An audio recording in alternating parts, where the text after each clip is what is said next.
ડભોઈમાં ખોટી એટ્રોસિટીની ફરિયાદના આક્ષેપ સાથે સર્વ સમાજ મેદાનમાં ઉતર્યું છે અને કલેક્ટરને આવેદનપત્ર આપીને ન્યાયની માંગ કરવામાં આવી છે. ડભોઈમાં સ્થાનિક સ્વરાજ્યની ચૂંટણીના ગરમાવા વચ્ચે રાજકીય કિન્નાખોરીના આક્ષેપો સાથે વાતાવરણ ઉગ્ર બન્યું છે. ગત તારીખ 13 એપ્રિલ 2026ના રોજ ફોર્મ ખેંચવા બાબતે થયેલા ઘર્ષણ બાદ બારોટ અને પટેલ સમાજના યુવકો વિરુદ્ધ નોંધાયેલી એટ્રોસિટીની ફરિયાદને ખોટી ગણાવી ડભોઈના સર્વ સમાજના લોકોએ વડોદરા જિલ્લા કલેક્ટર અને જિલ્લા પોલીસ વડાને આવેદનપત્ર પાઠવ્યું હતું. સ્થાનિકોના જણાવ્યા અનુસાર 15 એપ્રિલ 2026ના રોજ જે યુવકો વિરુદ્ધ એટ્રોસિટીની ફરિયાદ દાખલ કરવામાં આવી છે તે સંપૂર્ણપણે પાયાવિહોણી છે. આક્ષેપ કરવામાં આવ્યો છે કે ફરિયાદ કરનાર વ્યક્તિ ઘટનાસ્થળે હાજર ન હોવા છતાં રાજકીય દબાણ હેઠળ સુધીર બારોટ, રાકેશ પટેલ, અંકિત બારોટ, અક્ષય બારોટ, અજય બારોટ જેવા નિર્દોષ યુવકોને ફસાવવામાં આવ્યા છે. આવેદનપત્રમાં રજૂઆત કરવામાં આવી છે કે આ યુવકો કોઈપણ ગેરકાયદેસર પ્રવૃત્તિમાં સંકળાયેલા નથી. માત્ર ચૂંટણીલક્ષી વેરઝેરને કારણે તેમને નિશાન બનાવવામાં આવ્યા છે. ખોટી ફરિયાદને કારણે યુવકોના પરિવારો માનસિક અને સામાજિક રીતે હેરાન થઈ રહ્યા હોવાની વ્યથા ઠાલવવામાં આવી હતી. સર્વ સમાજના અગ્રણીઓએ ચીમકી આપી છે કે જો આ મામલે યોગ્ય અને તટસ્થ તપાસ કરી ખોટી ફરિયાદો રદ કરવામાં નહીં આવે તો આગામી દિવસોમાં આંદોલન વધુ તેજ બનાવવામાં આવશે.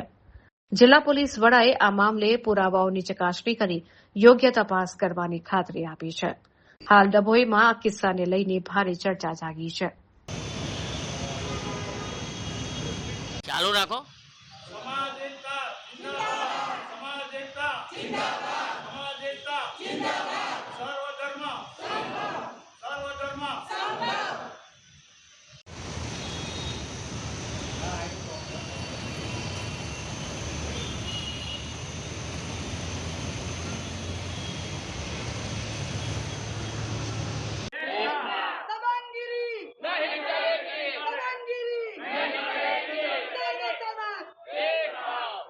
એ 26/4/2026ના રોજ જે સ્થાનિક સ્વરાજની ચૂંટણી હતી એમાં ડભોઈની અંદર જે બનાવ બનેલો હતો, જે મામલતદાર કચેરી અંદર જે ઝપાઝપી થઈ હતી એમાં 5 બારોટો અને 2 પટેલ ને જે નિર્દોષ છે એમની પર એટ્રોસિટીની જે કલમ દાખવવામાં આવી છે, જે ખોટી રીતના કરી છે, એની નિષ્પક્ષ તપાસ થાય અને દૂધનું દૂધ પાણીનું પાણી થાય તેની માટે આવેદનપત્ર આપવા અમે આવેલા છે. તમે કોને આવેદનપત્ર આપ્યું છે ને શું? અમે માન્ય વડોદરા કલેક્ટરશ્રીને આવેદનપત્ર આપ્યું છે. અમે બીજું આવેદનપત્ર એસપી ઓફિસ આપવાના છે અને ત્રીજું પ્રાંત અધિકારી ડભોઈને પણ અમે બપોરનો 2 વાગ્યાનો સમય આપ્યો છે અને અમે આવેદનપત્ર આપવાના છે. જે ખોટી રીતે એટ્રોસિટીનો ગુનો દાખલ કરવામાં આવ્યો છે એની પર નિર્ણય નહીં લેવામાં આવે તો શું? જો એની પર નિર્ણય તો લેવો જ પડે. કાયદો અને કાયદાનું પાલન કરવું પડે. કાયદા ઉપર અમને વિશ્વાસ છે, તંત્ર ઉપર વિશ્વાસ છે. તંત્ર મરી પડવાડ્યું નથી. એકવાર એમને જે દાખલ કરાવી છે પણ એને તરત એને નિષ્પક્ષ જાંચ કરીને પાછી લેવી જ પડે. એ ખોટી રીતના છે. 5 બારોટો અને 2 પટેલો જે છે એમની પર કોઈ આજ દિન સુધી કોઈ પોલીસનો કોઈ કેસ નથી. પોતે એમનું સન્માનજનક જીવન જીવે છે અને એ ન્યાય અને ન્યાયિક ચૂંટણી થાય એની માટે લડ્યા હતા અને એમાં વ્યક્તિગત લઈ લીધેલું છે અને આ ખોટી રીતના લેવાયેલું છે અને ફરિયાદી કેમ્પસમાં પણ નહોતો. સ્થાનિક સ્વરાજની ચૂંટણી હતી 26 તારીખના રોજ. એના અગાઉ દિવસને 15 તારીખે જે ફોર્મ પ્રક્રિયા પરત ખેંચવાની પદ્ધતિ ચાલતી હતી એમાં જે કોંગ્રેસ પક્ષના ઉમેદવાર હતા એમને જે પણ રીતે એ લોકોએ ફોર્મ પાછી ખેંચવા માટે જે લોકોએ એમની તરફેણમાં લીધા હતા એ સમયે તાલુકા પંચાયત અને મામલતદાર ઓફિસમાં ડભોઈ જે રીતે સુધીરભાઈ બારોટ, કમલભાઈ બારોટ, અંકિત બ્રહ્મભટ્ટ, જે રાકેશભાઈ પટેલ, દિલીપભાઈ પટેલ જે લોકો કોંગ્રેસ પક્ષના હતા અને ત્યાં આગળ હાજરીમાં એ લોકોને જે પણ ઉમેદવાર હતો એ સમજાવવા માટે ખાલી વાત કરવા માટે રજૂઆત કરી હતી.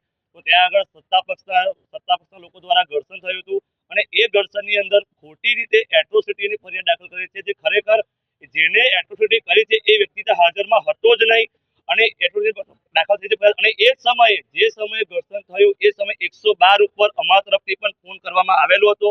112 તરફથી કોઈ અમને ફીડબેક આવ્યો નથી કોલ આવ્યો અને આ લોકોની ફરિયાદ સાંજે 7 વાગે રજીસ્ટર પણ થઈ જાય છે. સત્તા પક્ષ હોવાથી સત્તાનો ખોટો ઉપયોગ કરીને આ લોકોને એટ્રોસિટીની ફરિયાદ દાખલ કરેલી છે અને એટ્રોસિટીની ફરિયાદ માટે પણ પાછળનો પ્રોસેસ હોય છે. ડાયરેક્ટલી કોઈ પણ ફરિયાદ દાખલ થઈ ના જાય અને ચાલો જે થયું છે તે રિઝલ્ટ તમારી ચૂંટણી પતી ગઈ, રિઝલ્ટ આવી ગયું છે. તો અમને એવી અપીલ છે કલેક્ટર સાહેબને, એસપી સાહેબને, અધિકારી સાહેબને કે સાહેબ હવે તમે કાનૂન જે ન્યાયાધીશ તમે જ છો, ભગવાન પછી જો સત્તા આપવામાં આવી, તમને સત્તા આપવામાં આવેલી છે, તો તમે આ છોકરાઓનું ભવિષ્ય ના બગડે, બધાનો પરિવાર છે અને આજે પટેલ સમાજ, બારોટ સમાજ બધો ભેગો છે અને જો આના ઉપર કોઈ પોઝિટિવ પ્રતિક્રિયા નહીં મળે તો ચૂંટણી આગળ ઘણી બધી આગળ 27 ચૂંટણી આગળ આવે છે, બધો સમાજ ભેગો થઈને એનો વિરોધ કરશે.